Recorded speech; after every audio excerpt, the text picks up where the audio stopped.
I'm so excited and honored. I mean, Ranger is the cream of the crop. They're the Cadillac. They're the gold standard. I love Ranger. The first ink pad I ever bought was an Adirondack pad. I heard Tim tell his story. I'm like, oh my gosh, the first ink pad I ever bought was an Adirondack pad. So it's just such a thrill and an honor for me, and I love it. So they said to me, what do you want in your line? So imagine, think about that. What would you want? What's your favorite? So this is kind of gospel according to Dina, and I'll tell you why I love it. So when I think about paint, the first thing that I think about is gesso. Gesso is such an important part of my process. Now, I've been in class with my lovely Lady Di, and I've heard her tell the whole class, you don't need gesso. And I was like, I needed CPR. But she's exactly right for her artwork. If she gessoed first, those lovely, awesome backgrounds that she does would pastel out. They would not be vibrant and cool, okay? So, yeah, gesso is not what she needs at all. But it's what I need because I use so much acrylic paint. And acrylic paint needs gesso. I call gesso underwear. It's underwear for your art. If you don't wear your underwear, you can get by. But something is not right. And that is how gesso is for me. If you don't gesso, the paint's gonna soak in your paper really, too much. You're gonna end up using more. If you don't gesso, it's gonna be harder to move that paint around on the page. And the paint might also not be the correct color because the paper will change the color sometimes of the paint. So a thin layer of gesso is so important for my process. I also do not ever put a brush in gesso, because gesso's sticky, and I have issues with cleaning things. Now, this is this is gospel according to Dina. If you think I do the opposite, that's awesome. But I'm just telling you why I do what I do, because I'm just not good at cleaning. I abuse my brushes, and I've ruined too many brushes. So I apply gesso with a palette knife. So these are in the line. Alan was so funny. He's like, do you want this really nice metal one with a wooden handle? I'm like, no. I want the one that's $1, so you can have 10 of them in your studio, and they're just a great tool all around. I do love these inexpensive palette knives, and I just love that they're $1. You can buy 10 and they don't die. Don't throw them away. They're not disposable. They're just an inexpensive. I've had people throw them away in class. I'm like, what are you doing? Yeah. Pick that up and wipe. This is how I clean it. I wipe it right there. So you wipe it on your apron, and they'll last you for the next 20 years. They really will. So I apply gesso thin coat with my palette knife. Give it a fondle. You can feel the dry gesso on that page. It gives a little tooth to the page, gets it ready to accept the paint. It's your underwear, baby. So here, fondle your underwear. It's just important to have that ground on there, okay? Yeah, it's just a good primer. So, and then, for paint, what's my ideal, what's my wish? And my wish was that it be heavy body. And what I mean by that is when you squeeze it out of the tube, it's gonna come in a tube like this. This is a prototype. It's gonna come out in a bead like that. And then it will hold the bead. And I want it to hold the bead because inside I am an abstract expressionist from the 1950s. And I'm best friends with Jackson Pollock and Helen Frankenthaler. And I love their art. I just love Helen Frankenthaler's art. And I want to be able to see the brush strokes in the paint. I want it to be able to hold, if I write in the end of the paint if I write in the paint with the end of my brush, I want it to hold that texture. And so for me, this is super important. But I also said I also need it to be spreadable. Because have you ever used heavy body paint and it is work to get it to spread? All right, so come to me, darlings. Spread that. Ooh, nice. It's buttery, baby. Okay, and the gesso layer helps, okay? But even on plain paper, I'll be honest, it spreads like a butter. Sure, just hand it, try. Nice. Do you want to try? I do. Can you tell? I do. I can hear how you're breathing. Can you? Yeah. It's kind of cool, yeah? Very cool. Buttery and yummy. What's that color called? This is magenta. It's just a hot. Isn't it good? Do you like it? So much easier. You could cover that whole page. You could, and more actually. Look, it's still going. Yeah. Try it. Fondle it. It's awesome. It is amazing. It is. It's really lovely. They did such an awesome job. You know, Ranger has a chemist on site that does all this formulation. And Beautiful paintbrush. oh, you're a plant in my audience. Did you hear what she said? She said it's a beautiful paintbrush. So the next step is the paintbrush. She has paintbrushes. They are. This is my brush. Do you want to try, Deanna? Yeah. So Brushes are great. let me talk about the brush a little bit. So after I said I need the paint to be like this, the way I want it, I said, okay, let's talk about the brush. A few people have said, wow, that's a long handle. They're actually not as long as they can come in the art store. But if you're a stander, it's kind of nice to have a longer handle. It gives you a little more of a reach. If you painted an easel, it's nice to have a longer handle. That said, they feel wonderful low in the grip as well. So that's why I wanted this length of the brush. They have a nice, I mean, they're an inexpensive brush because I didn't want them to be expensive. I said, don't make me a $25 brush. I like inexpensive brushes that if I ruin, I'm like, eh. You know, and I honestly, I left one of these in the water for a week and it's still living. So that said, it's amazing. Anyone else want to try? Do you want to try, sir? No? You are wearing a very white shirt. Yeah. Have you seen my apron? This is my new one. You should see my old one. I'm this morning. Well, and all the way up your arms Oh, here. I know. Tim. You wear it well. Oh, you should. My blouse yesterday covered. Tim was like, "How do you do that?" I'm like, "I don't know. I don't know." Okay, so let's Well, talk. look at the mat next to you. I know I don't clean my crap. Well, I tend to be like That's so and lean my arm, and then this is my new watch. But I usually have paint everywhere. So. My kids know there's even paint on the steering wheel of my car because I'm that mother that forgets to pick her children up from school, and the office is like, your fourth grader is standing on the curb by himself. I'm like, oh! And so I would run to school with hands like this, and it gets in the leather of the steering wheel, and I'm here to tell you it doesn't come out. When we traded that van in, I was like, do you think they're gonna dock us for the paint on this? Reed's like, they think it's gonna come out. Oh, it won't come out. It's seriously, that's a great idea. Okay, so. I love my sets that are masks and stencils combined. So let me just find where they are here. Let me use the heart. I love hearts. You know, they're just such a simple, awesome image. So I'm going to lay my stencil down and rub. This is reduction stenciling. If you have my first book, you've seen me do this a lot. If you've taken classes with me, this is a staple of mine. I just love the way it looks. I start a lot of pages, cards, scrapping pages, doing this. It's just fun. Looks cool. And it kind of gets out your aggressions like, oh. It's very therapeutic. Okay, so because I have the positive and the negative, and the stencil and the mask, okay, I can combine the techniques in various ways and really build up a lot of layers and a lot of kind of sophisticated layers in such an easy way. You're just rubbing, but it looks cool. So there's one layer, okay? So now I'm going to move to the mask. This is the mask, and generally you're gonna lay that mask down, you're gonna paint over it, you're gonna spray it with dilutions. I'm not gonna do that. I'm going to take a color. Tim yesterday was like, why do you end up with paint up to your elbows? This is why.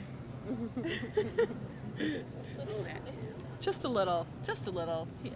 He was a little baffled. Okay, so now instead of painting over, basically I'm painting under the mask, and I'm rubbing away some of that excess. And then I'm going to pull and be so happy, and then I'm going to do it again.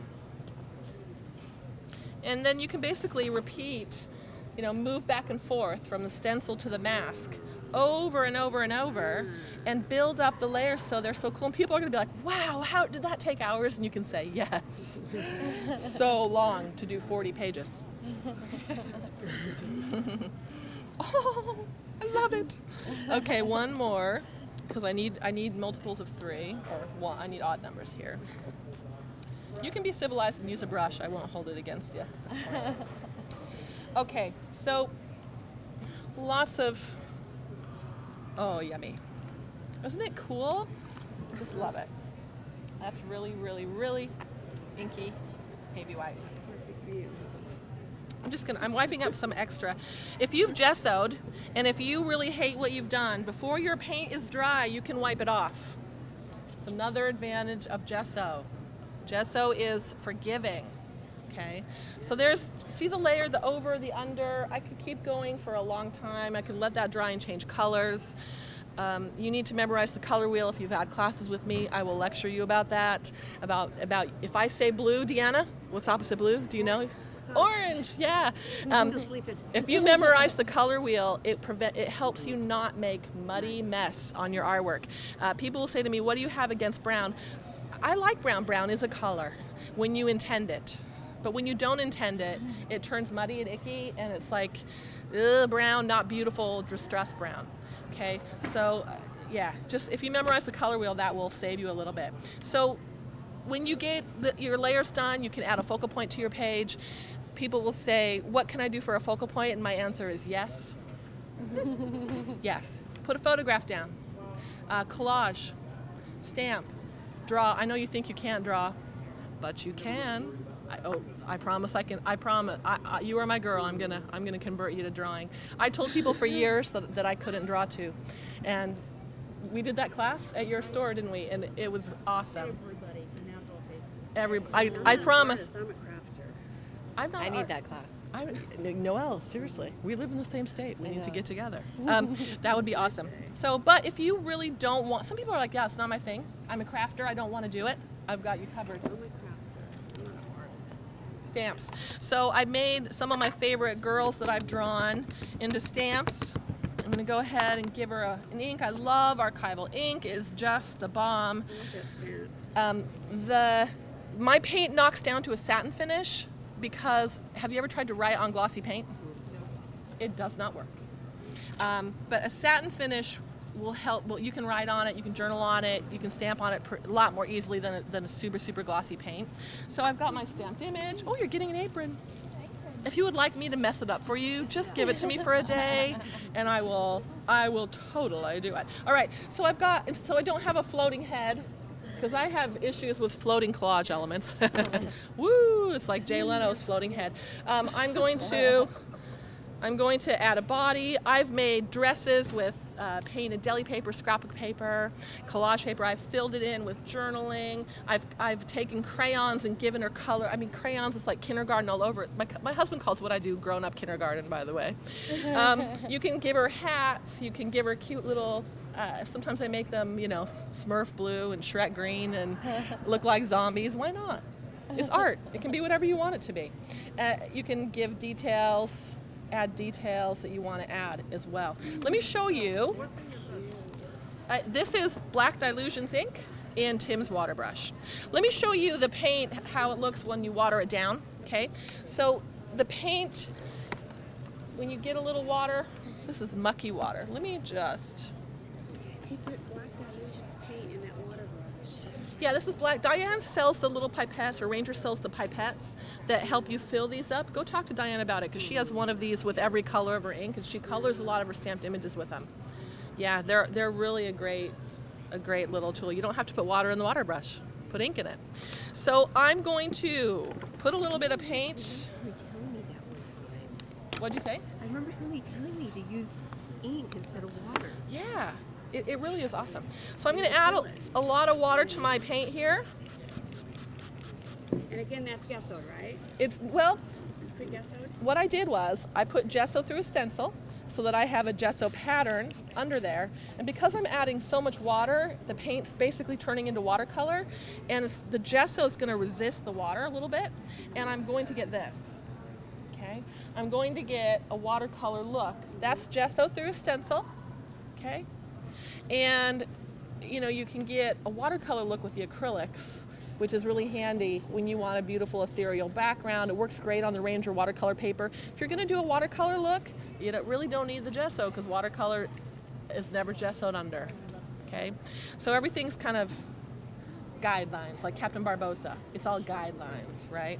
So I'm going to take my trusty dusty paper towel and move some of the water from the gesso there. And I've got, don't know if you can see the birdies coming through. Yeah. Yeah. And then these make wonderful backgrounds for cards, tags. I can stamp my little birdies, my little hearts on these tags. Here's another one that I did earlier today. Okay. Oh. And so the paint's super versatile. as well. Any questions about it? You scared of it, or you can do it? No, Crafter? I use the Do you? gesso on top yeah? of the foils. Oh yeah. Yeah. Yeah, it works. And I introduced her to it. Awesome. The gesso, or how do you say it? Gesso. It's a weird look. Oh, that's right. You used to It seems painting. like it should be gesso, but it's gesso. Yeah. But say it how you want it. She said. Oh, do you? it all the time. Well, yeah, because you need to base that wood. Yeah, so you use less paint. The wood won't soak into the wood. Yeah, absolutely. My line does have a gel medium. It is different than the multi-medium. It's thicker to go with the body of my paints. The gel, if you have a tiny bit of paint left and you're like, oh, I need to paint the whole canvas, stir a little gel in there. And then you can paint the whole canvas. I also use the gel medium as pretty much my only collage adhesive. It's my primary glue in my studio. I use the Ranger glue stick for anything little, and then gel medium for everything else as well. The tube, let me talk about the tube for a second. Did I talk about it, why it's in a tube? Every time you open the lid of something big like this, it's gonna dry out, okay? It's gonna evaporate. And I live in Arizona, which means lots of evaporation going on.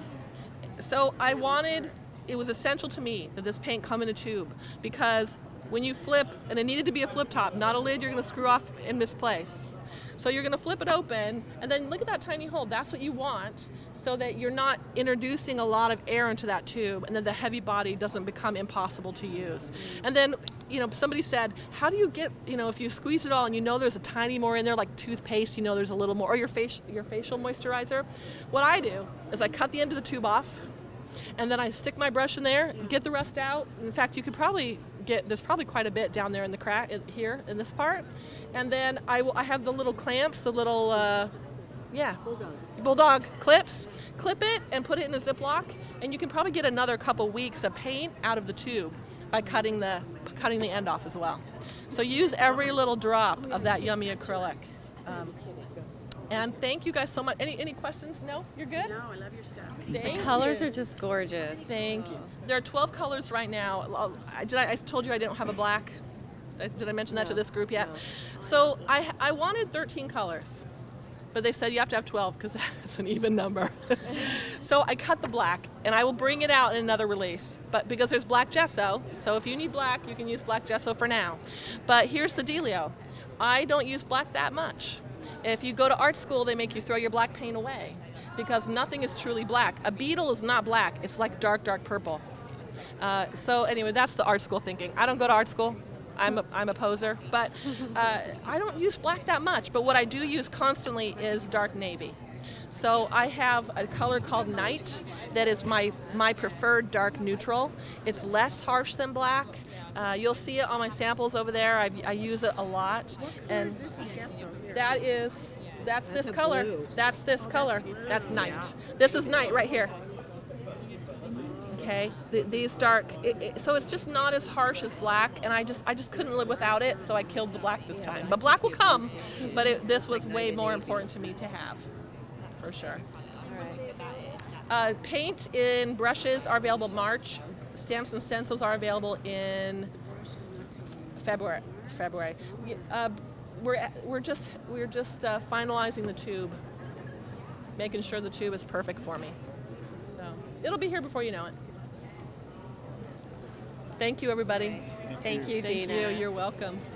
Thanks, guys. That was Dina Wakley with Ranger for Dina Wakley Media. I'm Noelle Hyman with paperclipping.com.